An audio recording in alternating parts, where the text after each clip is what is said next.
Hi, my name's Hannah Huber. I'm going to be doing my head to toe competency examination today. Due to the coronavirus, I do not have an actual person to do this on, so I will be doing this on my bear. To begin the examination, I am going to enter the room after knocking. I am going to provide privacy and perform hand hygiene, and then introduce myself. So, hi, my name's Hannah. I'm going to be your student nurse today, and I'm going to be doing a head to toe examination. Could you tell me your name and date of birth? After they tell you that, you're going to confirm it with a band from the hospital that should be on their wrists. And you're also going to ask them 3 different questions that will assess their alert and oriented state, such as who is currently the president, what year is it, and where are you right now? If they can answer these all correctly, they're alert and oriented times 3. Then you're going to start with the patient's weight. I don't have a scale. This is a bear, so I'm not going to be doing that today. You also do the Snellen eye chart. You stand about 20 feet away from the chart, cover one eye, and have them read until they cannot read the letters anymore. You do it with the opposite eye the same way, and then you look on the chart for the little numbers that will tell you their vision. Following that, you're going to take their radial pulse. This bear does not have a pulse, but on humans it's found right here, and you're going to be looking at the rate and rhythm for those. So if the rhythm is normal, then you only have to count for 30 seconds, and then you multiply whatever number you get by 2. If it's abnormal, you must count for the full minute, and the normal range for pulse in adults is from 60 to 100. Next, you're going to be doing respirations, and you're going to be looking at the rate and depth of respirations. So you want to do this without letting the patient know that you're counting the respirations, otherwise they could change their breathing pattern to adjust to what they think you want to see. So you're going to be watching them breathe, and the normal limits are about 14 to 20 in adults, and you just want to make sure they're not straining to breathe, they're not having any difficulties, they're not breathing too hard, they're not breathing too shallow, and that everything's just, their breathing is fine. Following that, you do the blood pressure, and that is done with using a blood pressure cuff and a stethoscope. You're going to chart their blood pressure by saying which arm you used, as well as whether they were lying down or sitting down while doing it. The acceptable blood pressure for an adult is around 120/80. Next, you're going to be doing a pain assessment on your patient. So you're going to say on a scale of 1 to 10, 1 being no pain at all and 10 being the worst pain you've ever had in your life, how would you rate your pain today? Following that, you are going to want to look at their hands, and you're going to make sure that their skin is not excessively dry, there's no cracking. You're also going to look at the nails, make sure that they're not concaved and that they're not brittle or breaking, that they're not oddly colored, there's no stripes. They should just look like normal nails. And following that, you are also going to start with the scalp. So your patient's going to be sitting down, you're going to put on gloves and run your hand through their hair. You're going to be feeling to make sure there's no lesions, no abrasions, no scabs, no excessive dryness. You're going to be feeling the cranium bones as well to make sure that they are not lumped or abnormal. And you're going to also be feeling for hair loss. So you're going to be feeling like patches to make sure that their hair is evenly distributed. After that, you're going to test cranial nerve 7. You do this by having the patient smile, show you their teeth, and close their eyes very tightly. My bear can't do that, so I did it on myself. Following that, you are going to do the temporal artery. So that is found right here on the human. You're going to stick your fingers, not your thumb, on this temporal artery, and you're going to feel it and just make sure it's not thready or bounding, that it's just a nice, even rhythm, and it's not super hard, but it's also not super absent. Following that, you're going to do the temporomandibular joint. I know that took forever to come out of my mouth, but that is going to be right here on the joint. And you're going to hold it, and you're going to tell your patient to open and close their mouth. And as they do it, you're going to feel for any cracking or popping. After that, you're going to check the sinuses, and those are usually located right around here and right by the eyes. So you're going to push down and ask them if there's any pain. Pain is abnormal, pressure is not. Pressure is usually found with sinuses, but pain is abnormal. Next, you're going to go to the eyes, and you're going to do confrontation, which is where you stand directly in front of the patient and ask them to focus their attention on you. Then you're going to hold a number out to the side, and you're going to ask the patient if they can tell you what number you're holding up. You do this on both sides to test both eyes, and you're testing peripheral vision. Following that, you are going to do the corneal light reflex. I am recording this on my phone, and I do not have my pen light, so I don't actually have a light, but I will explain it to you. So you'll stand in front of your patient, and you're going to ask them to focus on you. You're going to shine your light on their eyes, and you're going to watch their pupils constrict. After they constrict, you're going to tell the patient to look at something in the distance, something behind you. And as they look away, their pupils should dilate again because the light isn't in their eyes. Following that, you're going to look at the cardinal positions of gaze. So you're going to have the patient focus on your finger, and you're going to say, focus on my finger, move only your eyes, do not move your head, but follow my finger with your eyes. And you're going to go to the 6 cardinal positions, and they should be able to follow your finger through all of that. Next, you're going to look at the external structures of the eyes. You're going to make sure the eyelids aren't drooping, that there's not excessive moisture or dryness of the eyes, there's no swelling, and that they're pretty symmetrical. Next, you're going to look at the conjunctiva, and you're going to make sure that it is intact. You're going to look at the sclera of the eye and make sure that it's perfect and white. After that, you're going to look at the cornea, and you're going to make sure that there's no abrasions over the cornea. Then you're going to look at the iris. I don't know if I said that correctly, but you're just going to make sure that those are equal and they're nice and round and symmetrical. And then you are going to assess the pupils, and you're going to just make sure that they're nice and round and symmetrical and they are reactive to light. Following that, you would use your ophthalmoscope for your red light reflex. I don't have one of those here, so I am not going to be able to do that part. Then you start with the ears. You're going to look at the external ears, and you're going to want to make sure that they're symmetrical and there's no obvious deformations. Then you are going to feel the ears and make sure they don't have any tenderness when you're touching their ears. After that, you would use an otoscope. I don't have that. When you do look through one, the ear canal should be like a little bit hairy, about the same as your skin color, maybe more pinkish. And as you see the tympanic membrane, it's going to be pearly and translucent white colored. After that, you're going to use your hearing tests, such as the tuning fork and the whisper test. For the tuning fork, it is just a metal Y-shaped device. You're going to hit it off your hand. It's going to start vibrating. You're going to hold it right in front of the ear, right behind the ear on that bone, and then on top of your head. And they should be able to hear those vibrations. After that, you should do the whisper voice test. You stand about 2 feet behind the patient and you whisper a series of 3 words, and they should be able to repeat that back to you. And you're going to do that about 3 times. After that, you are going to look at the nose, and you're just going to make sure that it's midline with your face. It's pretty symmetrical. There's no obvious deformities or masses.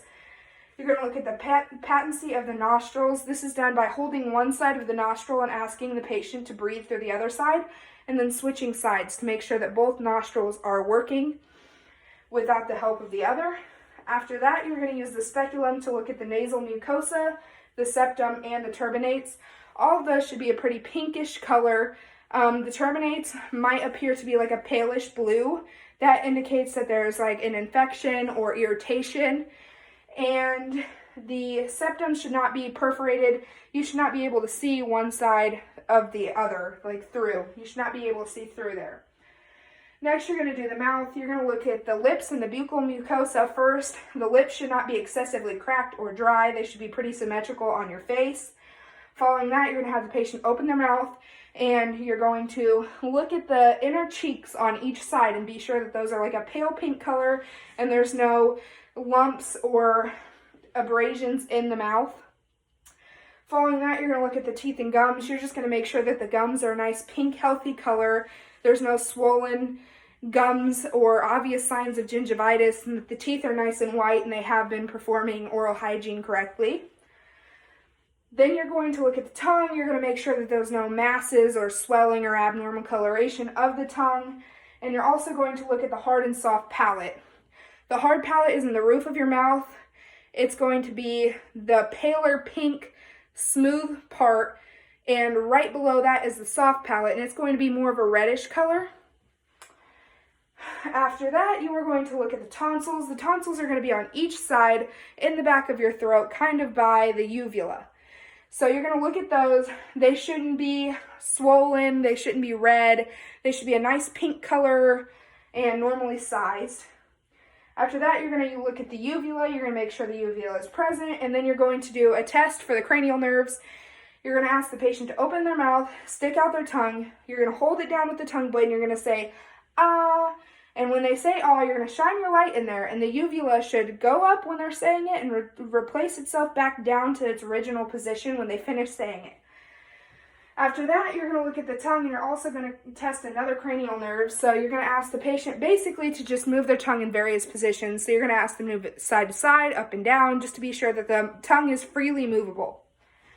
After that, you are going to be looking at the neck. So you're going to look for symmetry, lumps, or pulsations. The neck should be midline and symmetric with the body. There should be no lumps, and it should not be pulsating.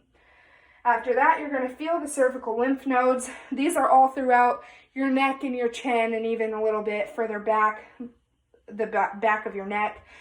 It's hard to show you on this bear where they're at because he doesn't have lymph nodes or really even a neck. But you're just going to feel using 2 fingers, and you're going to rub them in a circular motion to feel. And you're going to do that on both sides of the neck. After that, you are going to look at the carotid pulse. You're going to only do one side at a time, because if you do 2, or if you do both sides, then the patient could pass out, and we don't want that. You're also going to indicate if there's any swishing noises. That is a bruit, and you need to indicate if you find that.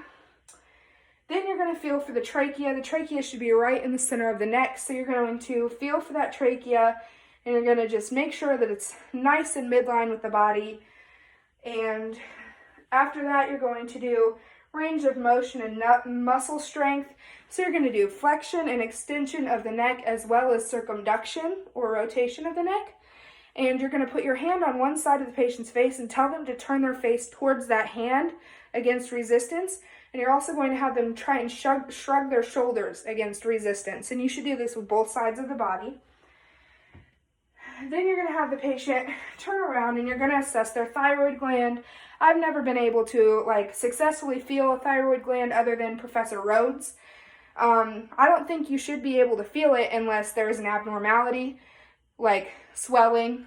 But the trick to finding it, she said, was lifting the shoulders and moving them forward so that they kind of go like this. And then you're going to feel right in that neck area for that thyroid gland. Next, you're going to look at the back, at the thoracic cage configuration. You're just going to make sure that everything is symmetrical. There's no swelling. You're going to look at the skin and make sure that it's nice and moist and there's no dry skin. There's even pigmentation. And then you're going to look at symmetric expansion. So you do this by placing both hands on the back of the patient, one on each side. Then you're going to tell the patient to breathe in and then breathe back out. And when they breathe in, your hands should evenly go up. And when they breathe back out, they should evenly return to their place. Following that, you want to do tactile, I don't know if I said that correct, formation. This is done by placing your hand in various positions in a zigzag motion over the lung fields and having the patient repeatedly say 99. So 99, 99, 99, 99, 99, 99. And you should feel that vibration when they say that. While you're doing that, you're also going to be feeling for any lumps or tenderness on the back of the thoracic cage. After that, you're going to look at the spinous process, and that's going to be the bony parts of the back, and it forms a line. You should be able to see it, and it should be very straight and midline with the body. You're going to do percussion over the lung fields. This is done by placing one of your fingers. I always use my middle finger. And using the fingers of the other hand, you tap that finger that's on their body. If you're over healthy lung tissue, you should hear resonance. If you're over a organ, a full organ, then it should be dullness. After that, you are going to do the diaphragmatic excursion.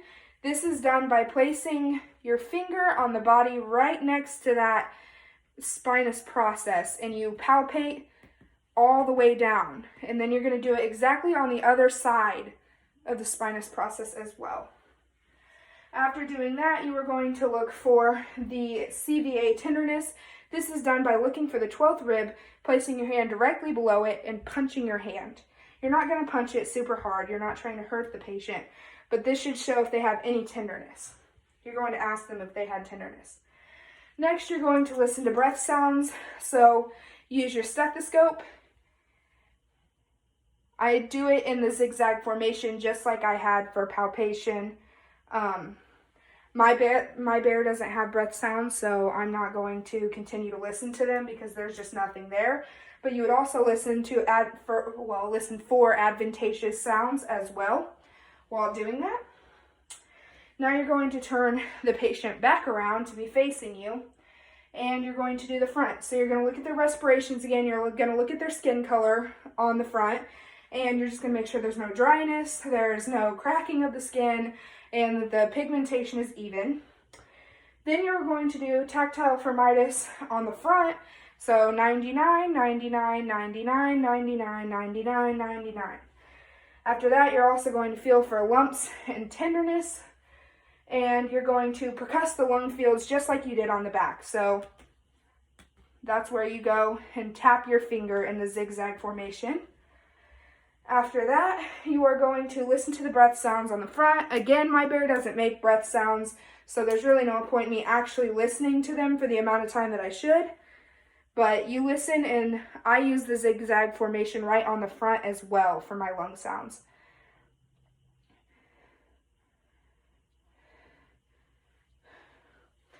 All right, and after that, we are going to do range of motion and muscular strength of the upper extremities. So for your shoulders, both sides of the body again, you're going to do abduction and adduction and rotation of the shoulder. For your elbows, you can do flexion and extension. For your wrists, you can do ulnar and radial deviation, which is side to side. You can do pronation and supination, which is twisting. And then you can also do flexion, extension, and hyperextension. For your fingers, you can do flexion and extension, as well as abduction and adduction. So those are all your upper extremity ranges of motion. While you're doing that, you're going to want to look at the epitrochlear nodes, and you're just going to be checking right in here for any lumps or masses, any nodes that would be present. You're going to feel and look. Typically, you cannot feel or see them unless there is an illness of some sort. Next, you're going to lay the patient down, and you're going to be looking at their jugular venous pulse. So to do this, you are going to feel for the jugular. You're going to feel for the pulse. Again, only do this on one side of the body at a time. You do not want to make the patient pass out. Usually, you can't feel it. It's not usually present unless there's a lot of pressure. And if you can feel it, then you need to note the pressure that you're feeling. Next, you're going to listen to the heart. You're going to listen for any thrills or heaves, and you're also going to find the apical pulse. The apical pulse is going to be found right at the very, very tip of the heart. And for women, you might have to lift breasts up to be able to put your stethoscope right under there.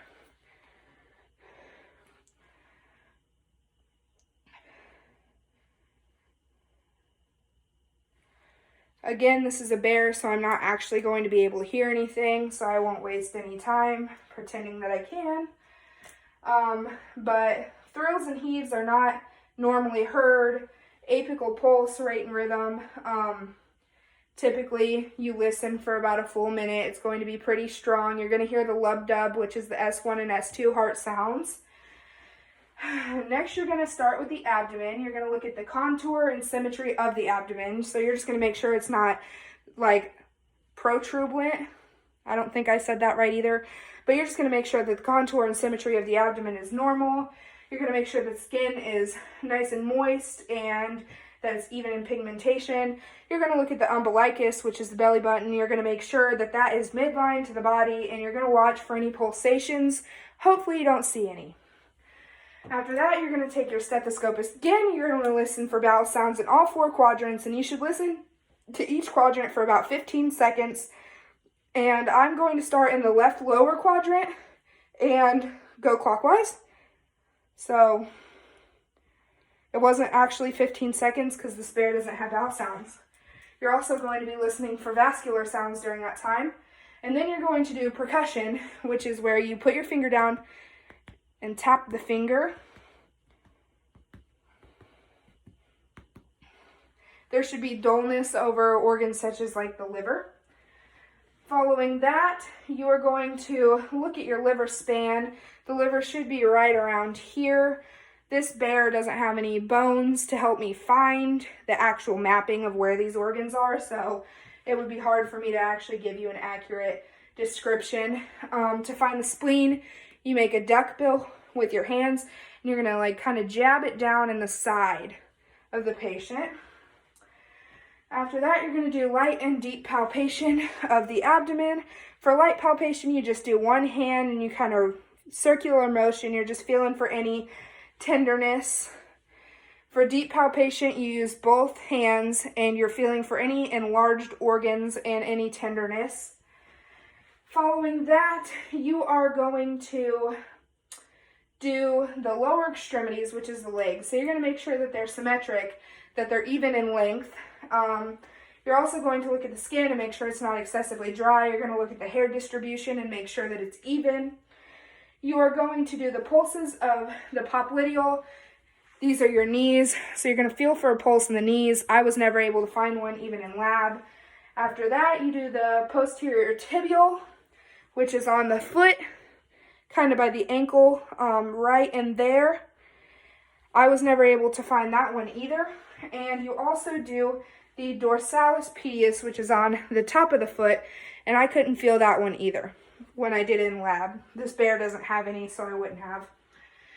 After that, you are going to feel for the temperature and test for edema. So temperature, you're just going to make sure that the skin is the same color as the same temperature as the rest of the skin, and then it's not warm, there's no signs of infection, there's no swelling. For edema, you're going to push down on one area of the skin, and you're just going to make sure that it bounces right back up, and then it doesn't just stay dented in. Following that, you're going to look at the toes, and you're just going to make sure that there are 10 of them, that they're well kept, the nails aren't brittle, they're not excessively long. After that, you're going to have the patient sit back up, and you're going to do range of motion of the hips. This is going to be hard to show you, but you're going to do flexion and extension. So you're going to lift that leg up to the chest, and then you're going to straighten it back out. You're also going to do abduction and adduction. So you're going to move the leg out, and you're going to move it back in. So just like that. And you're going to do that for both legs, and that is your hip range of motion. You are also going to be doing the knees. All you can do for the knees is flexion and extension. You want to be sure not to hyperextend that knee. Following that, you're going to do the ankles and the foot. For the ankles, you're going to do dorsal, which is putting the foot up. I said that wrong. Plantar, you're going to point the toe down towards the ground. And you're also going to be able to do side to side and circumduction. For your toes, all you can do is extension, flexion. So it's going to be extension, flexion, abduction, and adduction for those toes. After you do that, you're going to do the neurological check. So you're going to just make sure that they have sensation on their face first by using like a cotton ball. You're going to run it across their face and be sure that they can feel that on various places on their face. Next, you're going to check on their hands and their arms the same way to make sure they have sensation, and their legs and their feet. After that, you are going to make sure they have a sense of their position. So you're going to ask them if they're sitting, if they're standing, how comfortable they are, doing all of that. Just make sure they know where they are. Then you have stereognosis. I doubt that I said that right, but you're going to have a couple of items in your hands, and you're going to want them to close their eyes and be able to feel and tell you what those items are. Next, you're going to want them to do the finger to nose test. You're going to have them stick a finger out in front of their face, and you want them to use the finger of the other hand and just go back and forth as fast as they can between that finger and that nose. You also want them to be able to do the heel to shin test. This is with one leg being straight out. The heel of the other leg needs to be able to run straight down that one, and vice versa. Following that, you are going to do their reflexes of their biceps, triceps, patellar, brachioradialis, and Achilles. I don't have the tools for doing this assessment, and my bear doesn't have reflexes, so I'm just going to not be able to do that part. After that, you're going to do the Babinski reflex. This is stimulating the sole of this foot, and you're going to run something up it or touch it, and all of the toes should flex. In the Babinski reflex, the big toe will extend, or it will remain extended, and this is common in infants but not adults. Following that, you're going to have the patient stand up. My patient can't stand up because he is a bear, but you would have the patient stand up, walk across the room, walk with heel to toe, walk on their tippy toes and on their heels. You would have them do the Romberg sign, which is where they would, I'm sorry, I'm trying to remember.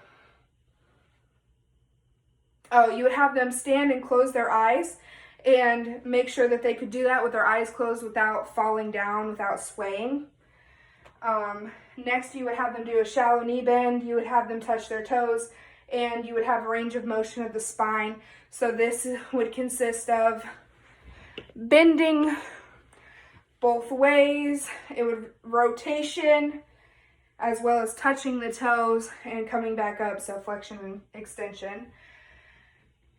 And after that, you would help the patient sit back up, and you would thank them for your time and tell them goodbye. So that was my entire assessment. It was a little rough because it was on a bear. I'm sorry. I did a lot of explaining as well as I knew how to.